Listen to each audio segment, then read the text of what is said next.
The 4th of July holiday calls up memories of patriotic parades and savory scents of smoky barbecue, sweet corn, and night skies bursting with showers of light. But for my family, the July 4th weekend of 2003 was a big deal for other reasons.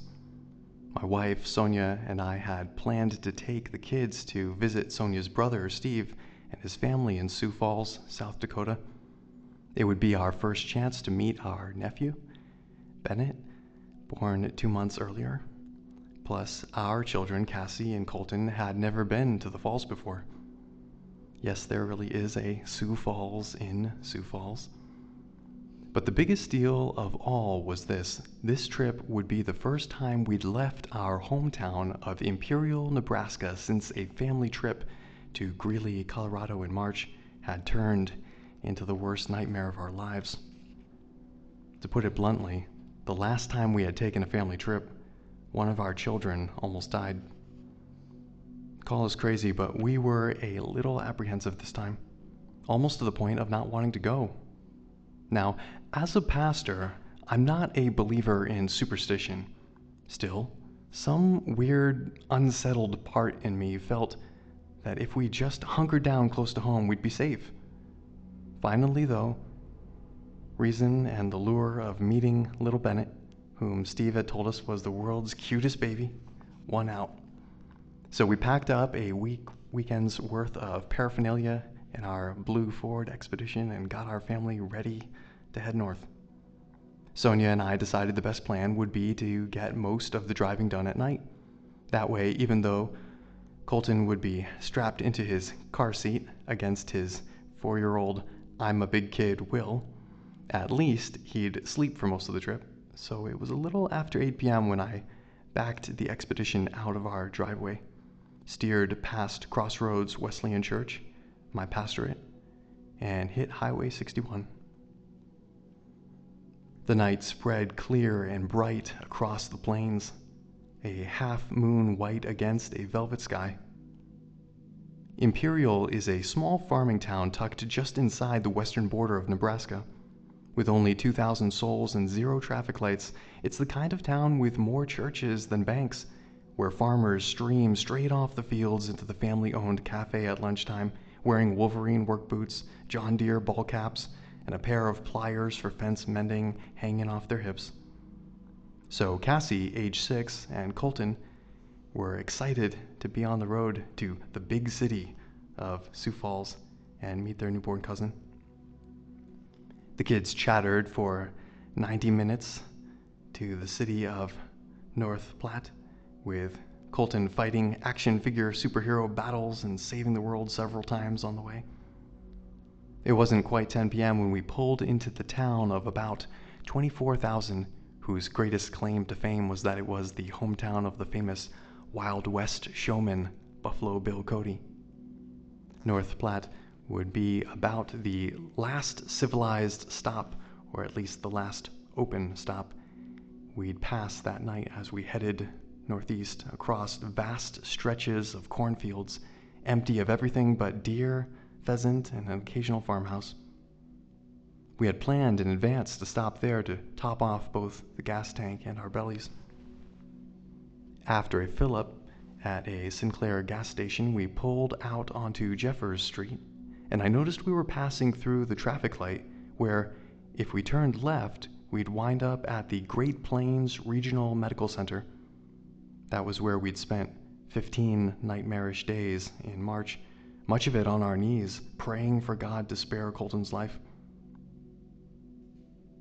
His life was spared, but Sonia and I joke that the experience shaved years off of our own lives. Sometimes laughter is the only way to process tough times, so as we passed the turnoff, I decided to rib Colton a little. "Hey Colton, if we turn here we can go back to the hospital," I said. "Do you want to go back to the hospital?"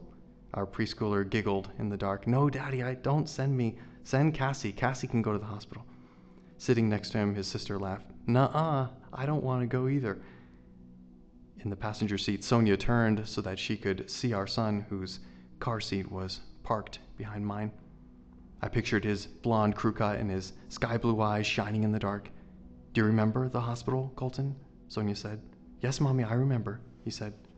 That's where the angels sang to me.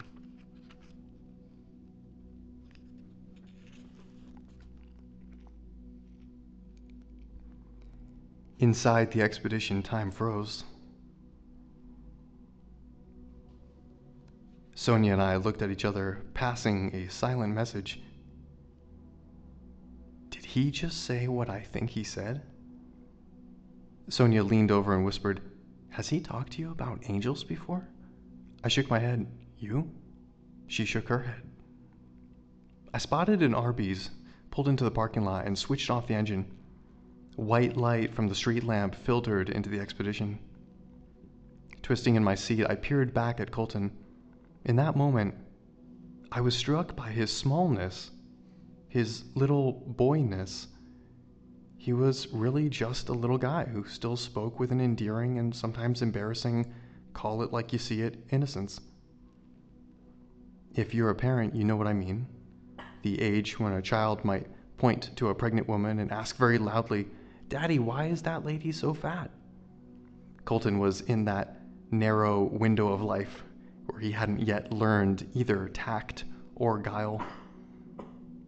All these thoughts flashed through my mind as I tried to figure out how to respond to my 4-year-old's simple proclamation that angels had sung to him. Finally, I plunged in. Colton, you said that angels sang to you while you were at the hospital? He nodded his head vigorously. What did they sing to you? Colton turned his eyes up and to the right, the attitude of remembering.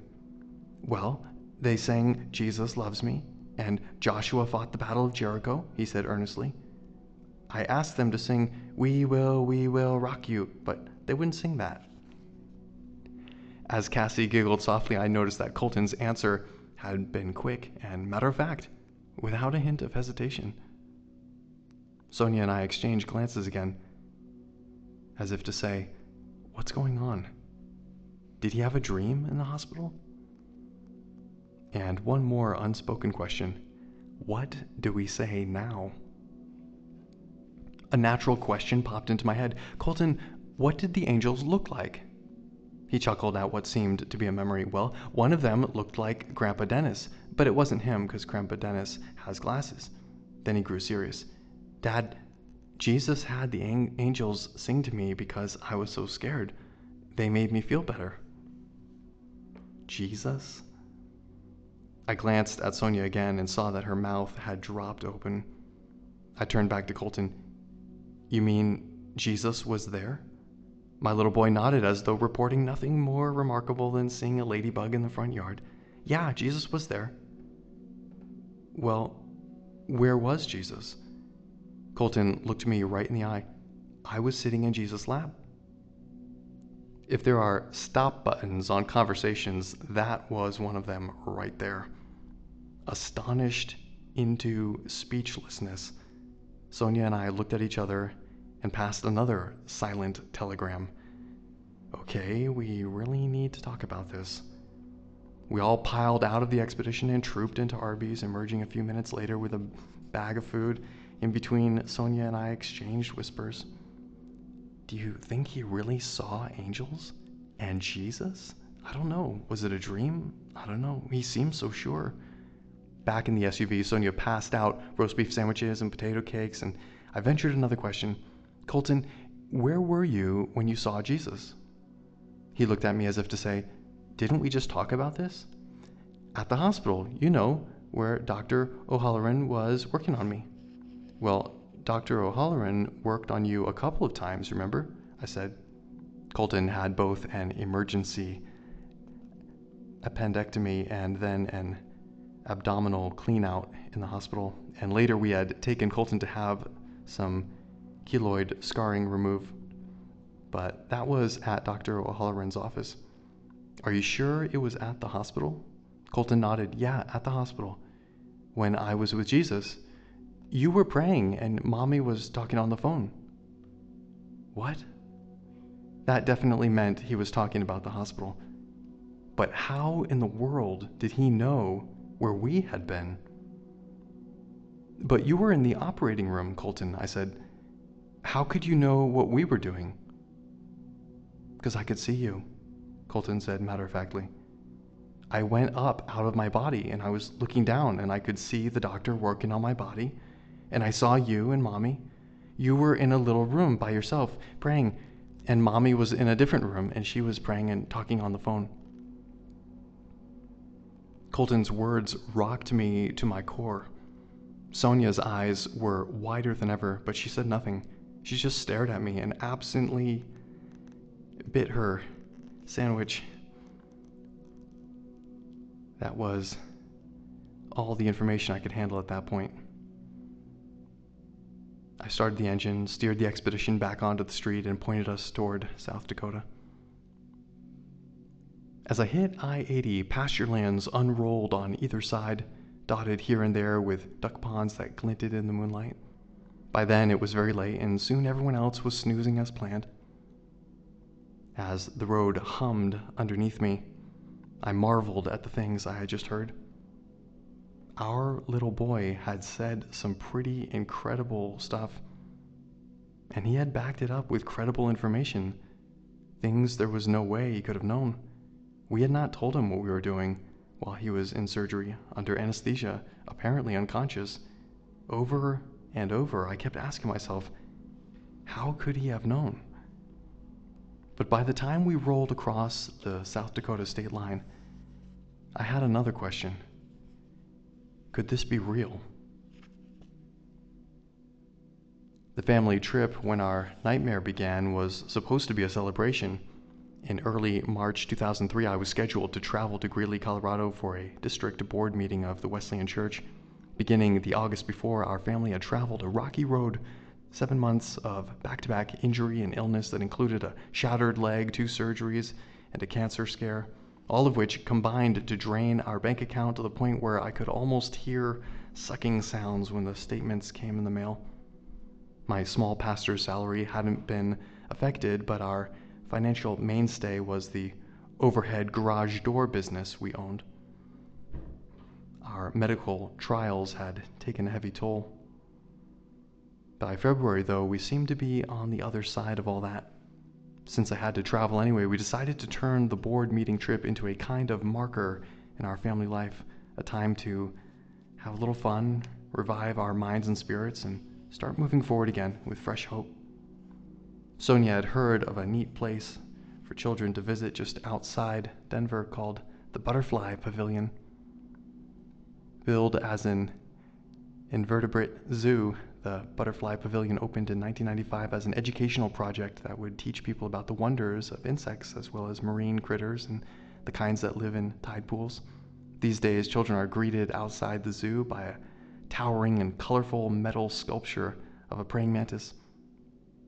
But back in 2003, the giant insect hadn't taken up his post yet, so the low brick building about 15 minutes from downtown Denver didn't shout "Kid Appeal" on the outside. But inside, a world of wonders waited, especially for children Colton's age and Cassie's age. The first place we stopped was the Crawlaceum, a room filled with terrariums housing creepy crawly critters from beetles to roaches to spiders. One exhibit, the Tarantula Tower, drew Cassie and Colton like a magnet. This stack of terrariums was exactly as advertised, a tower of glassed-in habitats containing the kind of furry, thick-legged spiders that either fascinate you or give you the willies. Cassie and Colton took turns climbing a 3-step folding stool in order to get a look at the residents of the Tarantula Tower's upper stories. In one terrarium, a Mexican blonde tarantula squatted in a corner, its exoskeleton covered with what the exhibit placard described as hair in a lovely pale color. Another habitat contained a red and black tarantula native to India. One of the scarier-looking residents was a skeleton tarantula, so named because its black legs were segmented with white bands so that the spider looked a little like an X-ray in reverse. We later heard that this particular skeleton tarantula was a bit of a rebel once she had somehow engineered a jailbreak, invaded the habitat next door, and eaten her neighbor for lunch. As Colton hopped up on the footstool to see what the rogue tarantula looked like, he glanced back at me with a grin that warmed me. I could feel my neck muscles begin to unknot, and somewhere inside me a pressure valve released, the emotional equivalent of a long sigh. For the first time in months, I felt I could simply enjoy my family. "Wow, look at that one," Cassie said, pointing into one of the terrariums. A slightly gangly 6-year-old, my daughter was as smart as a whip, a trait she had gotten from her mom. Cassie was pointing to the exhibit sign which read, "Goliath Bird Eater. Females can be over 11 inches long." The one in this tank was only about 6 inches long, but its body was as thick as Colton's wrist. He stared through the glass wide-eyed. I looked over and saw Sonia wrinkle her nose. I guess one of the volunteer zookeepers saw her expression too, because he quickly came to the bird eater's defense. "The Goliath is from South America," he said in a friendly educational tone that said, "They're not really as yucky as you think. Tarantulas from North and South America are very docile. You can even hold one right over there." He pointed to where another zookeeper was holding a smaller tarantula in his palm so that a group of children could take a closer look. Cassie darted across the room to see what all the fuss was about, with Sonia, Colton, and me bringing up the rear. In a corner of the room, decorated to look like a bamboo hut, the keeper was displaying the undisputed star of the Crawlyceum, Rosie the spider. A rose-haired tarantula from South America, Rosie was a furry arachnid with a plum-sized body and legs 6 inches long, thick as pencils. But the best thing about Rosie from a child's point of view was that if you were brave enough to hold her, even for a moment, the zookeeper would award you with a sticker. Now, if you have children, you already know that there are times they'd rather have a good sticker than a handful of cash. And this sticker was special. White with a picture of a tarantula stamped in yellow. It read, "I held Rosie." This wasn't just any old sticker. This was a badge of courage. Cassie bent low over the keeper's hand. Colton looked up at me, blue eyes wide. "Can I have a sticker, Daddy?" "You have to hold Rosie to get a sticker, buddy." At that age, Colton had this precious way of talking, part serious, part breathless.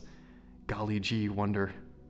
He was a smart, funny little guy with a black and white way of looking at life. Something that was either fun, Legos, or wasn't, Barbies. He either liked food, steak, or hated it, green beans. There were good guys and bad guys, and his favorite toys were good guy action figures.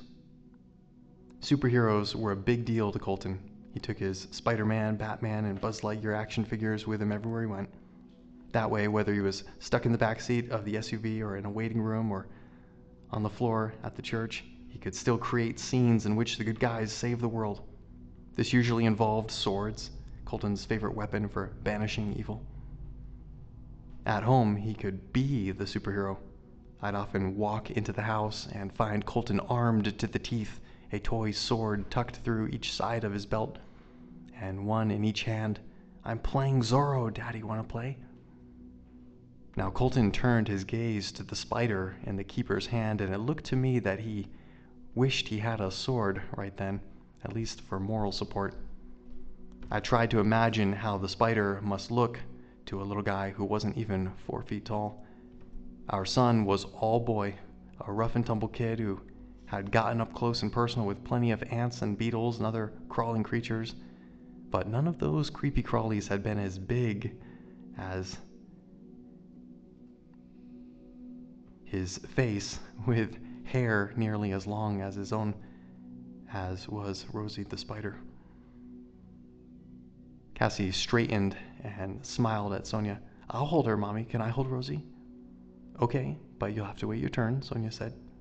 Cassie got in line behind a couple of other children. Colton's eyes never left Rosie, as first a boy, then a girl held the enormous spider, and the zookeeper awarded the coveted stickers. In no time at all, Cassie's moment of truth arrived. Colton braced himself against my legs, close enough to see his sister, but trying to bolt at the same time, pushing back against my knees. Cassie held out her palm, and we all watched as Rosie, an old hand with small, curious humans, lifted one furry leg at a time and scurried across the bridge from the keeper's hand into Cassie's, and then back into the keeper's.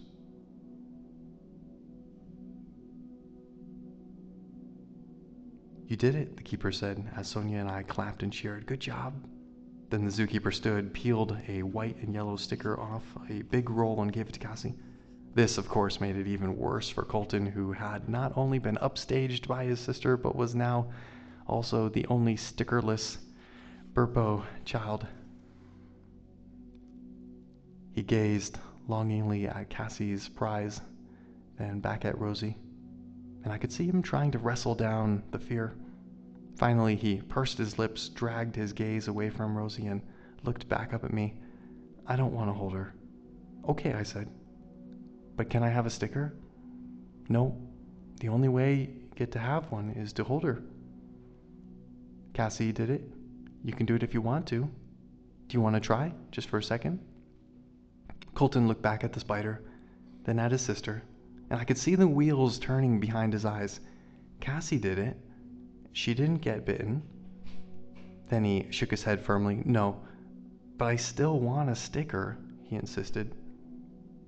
At the time, Colton was 2 months shy of 4 years old, and he was very good at standing his ground. "The only way you can get a sticker is if you hold Rosie," Sonia said. "Are you sure you don't want to hold her?" Colton answered by grabbing Sonia's hand and trying to tug her away from the keeper. "No, I want to go see the starfish." "Are you sure?" Sonia said. With a vigorous nod, Colton marched toward the Coliseum door. In the next room, we found rows of aquariums and indoor tide pools. We wandered around the exhibits, taking in starfish and mollusks and sea anemones that looked like underwater blossoms. Cassie and Colton oohed and awed as they dipped their hands in man-made tide pools and touched creatures they had never seen.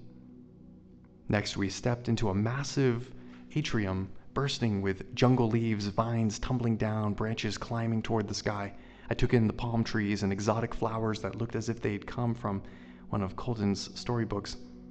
And all around us, clouds of butterflies flitted and swirled. As the children explored, I let my mind drift back to the summer before, when Sonia and I had played in a co-ed softball league like we do every year. We usually finished in the top 5, even though we played on the old folks team, translation, people in their 30s, battling teams made up of college kids. Now, it struck me as ironic that our family's 7-month trial began with an injury that occurred in the last game of our last tournament in the 2002 season. I played center field and Sonia played outfield rover. By then, Sonia had earned her master's degree in library science, and to me was even more beautiful than when she'd first caught my eye as a freshman strolling across the quad at Bartlesville Wesleyan College. Summer was winding down, but the dog days of the season were in full force, with a penetrating heat, thirsty for rain. We had traveled from Imperial about 20 miles down the road to the village of Juaneta for a double elimination tournament. At nearly midnight, we were battling our way up through the bracket, playing under the blue-white glow of the field lights. I don't remember what the score was, but I remember we were at the tail end of the game, and the lead was within reach. I had hit a double and was perched on second base. Our next batter came up and knocked a pitch that landed in center field grass. I saw my chance. As an outfielder ran to scoop up the ball, I took off for third base. I sensed the ball winging toward the infield. Our third base coach motioned frantically, "Slide, slide." Adrenaline pumping, I dropped to the ground and felt the red dirt swooshing underneath my left hip. The other team's third baseman stretched out his glove hand for the ball, and crack. The sound of my leg breaking was so loud that I imagined the ball had zinged in from the outfield and smacked it. Fire exploded in my shin and ankle. I fell to my back, contracted into a fetal position, and pulled my knee up to my belly. The pain was searing, and I remember the dirt around me transforming into a blur of legs, then concerned faces as two of our players, both EMTs, ran to my aid. I dimly remember Sonia rushing over to take a look. I could tell by her expression that my leg was bent in ways that didn't look natural. She stepped back to let our EMT friends get to work. A 20-mile ride later, hospital x-rays revealed a pair of nasty breaks. The tibia, the larger bone in my lower leg, had sustained what doctors call a spiral break, meaning that each end of the break looked like the barber pole pattern on a drill bit. Also, my ankle had snapped completely in half. That was probably the break I had heard. I later learned that the cracking sound was so loud that people sitting in the stands at first base had heard it. That sound replayed in my head as Sonia and I watched Cassie and Colton scamper ahead of us in the Butterfly Pavilion atrium. The children stopped on a small bridge and peered down into a koi pond, chattering and pointing. Clouds of butterflies floated around us, and I glanced at the brochure I'd brought at the front desk to see if I could tell their names. There were blue morphos with wings, a deep aquamarine, black and white paper kites that flew slowly and gently like snippets of newsprint floating down through the air, and the cloudless sulfur, a tropical butterfly with wings the color of a fresh mango. At this point, I was just happy to finally be able to walk without a limp. Besides the hacksaw pain of the spiral break, the most immediate effect of the accident was financial. It's pretty tough to climb up and down ladders to install garage doors while dragging a 10-pound cast and a knee that won't bend. Our bank balance took a sudden and rapid nosedive. On a blue-collar pastor's salary, what little reserve we had evaporated within weeks. Meanwhile, the amount we had coming in was chopped in half. The pain of that went beyond money, though. I served as both a volunteer firefighter and a high school wrestling coach, commitments that suffered because of the leg injury. Sundays became a challenge, too. I'm one of those pastors who walks back and forth during the sermon. Not a holy rolling fire and brimstone guy by any stretch, but not a soft-spoken minister in vestments performing liturgical readings either. I'm a storyteller, and to tell stories I need to move around some. But now I had to preach sitting down with my leg propped in a second chair, sticking out like the jib sail. Asking me to sit down while I delivered the Sunday message was like asking an Italian to talk without using their hands. But as much as I struggled with the inconvenience of the injury, I didn't know then that it would be only the first domino to fall.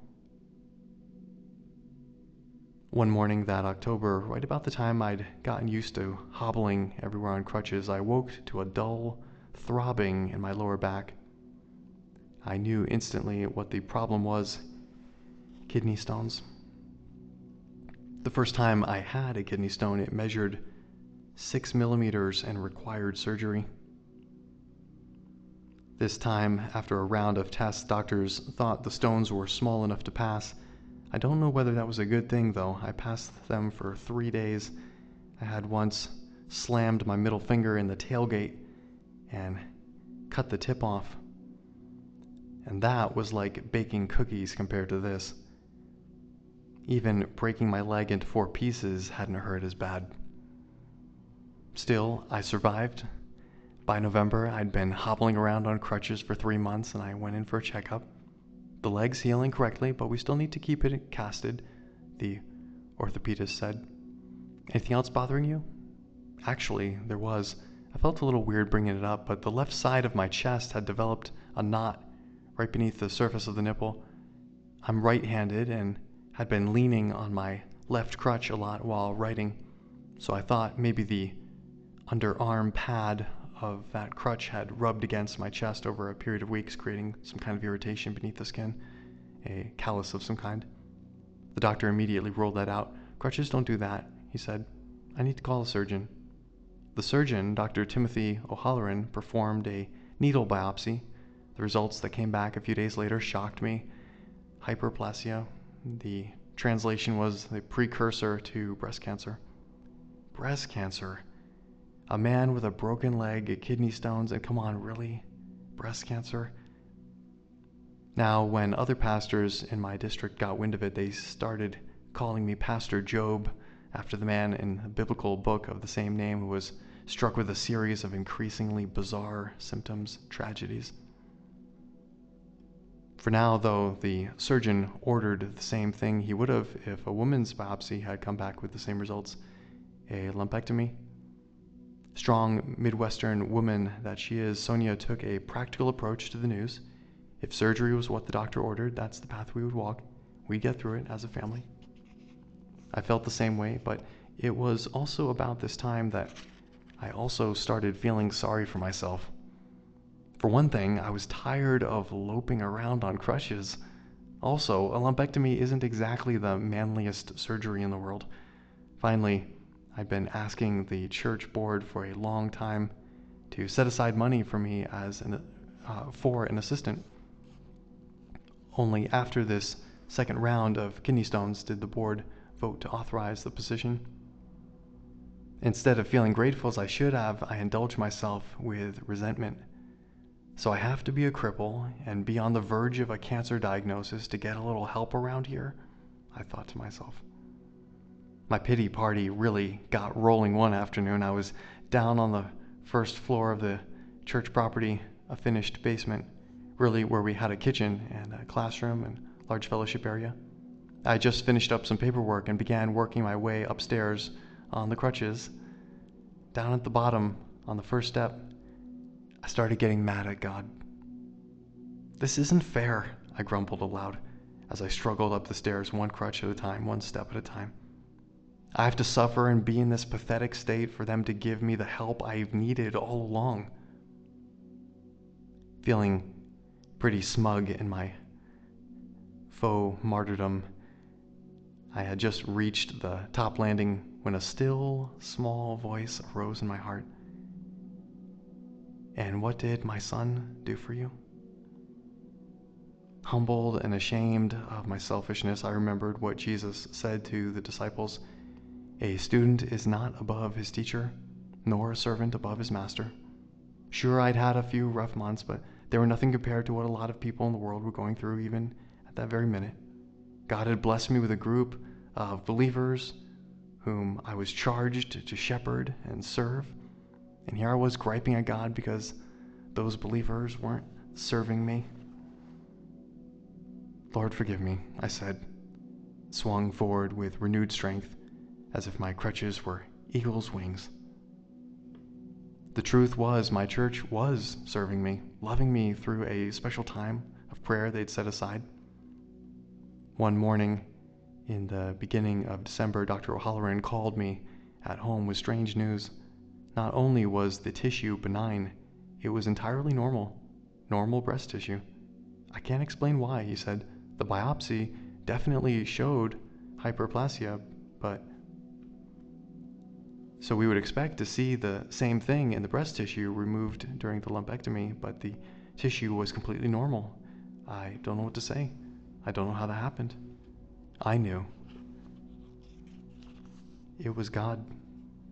God had broken through with a miracle.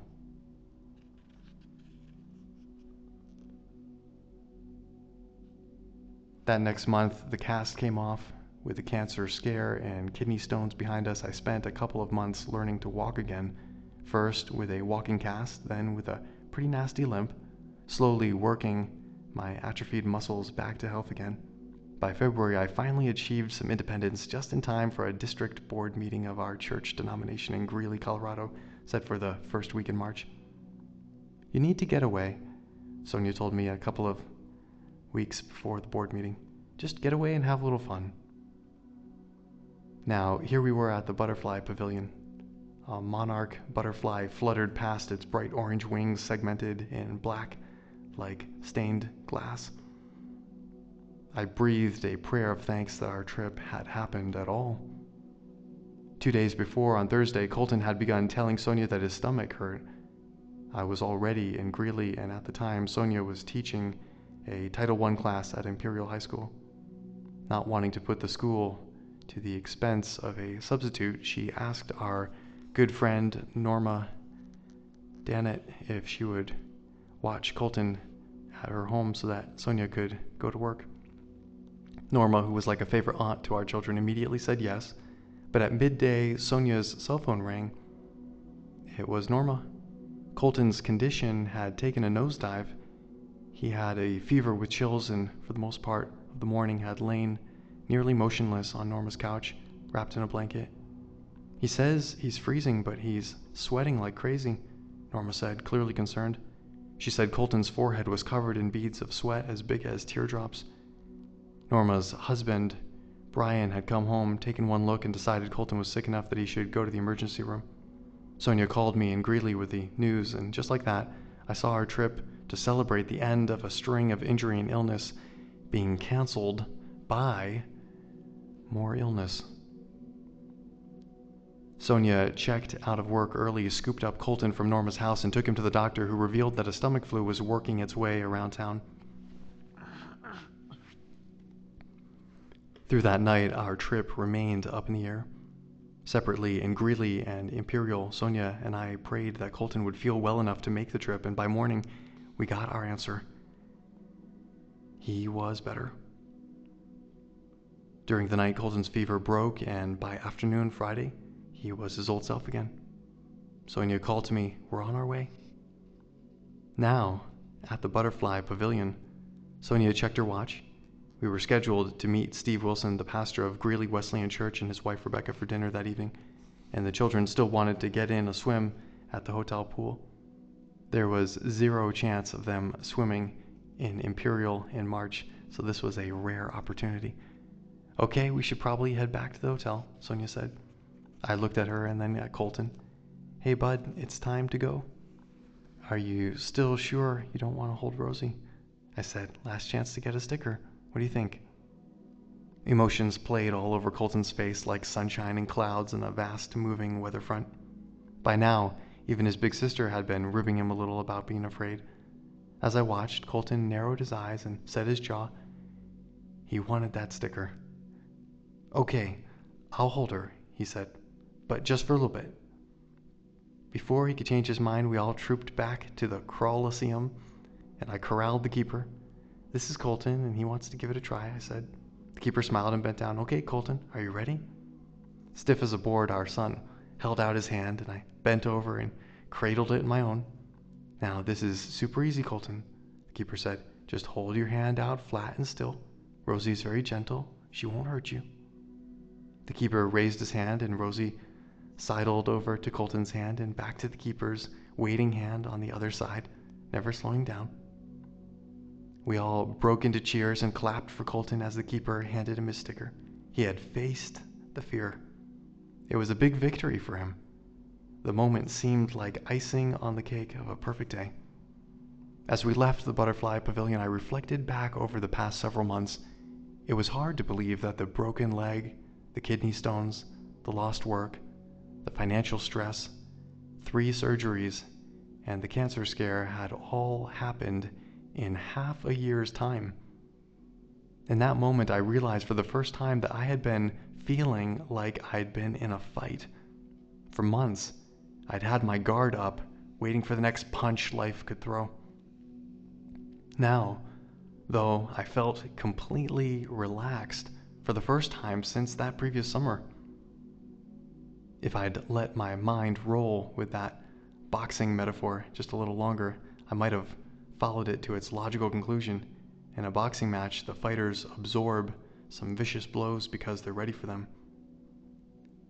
And sometimes the knockout punch is the one they didn't see coming.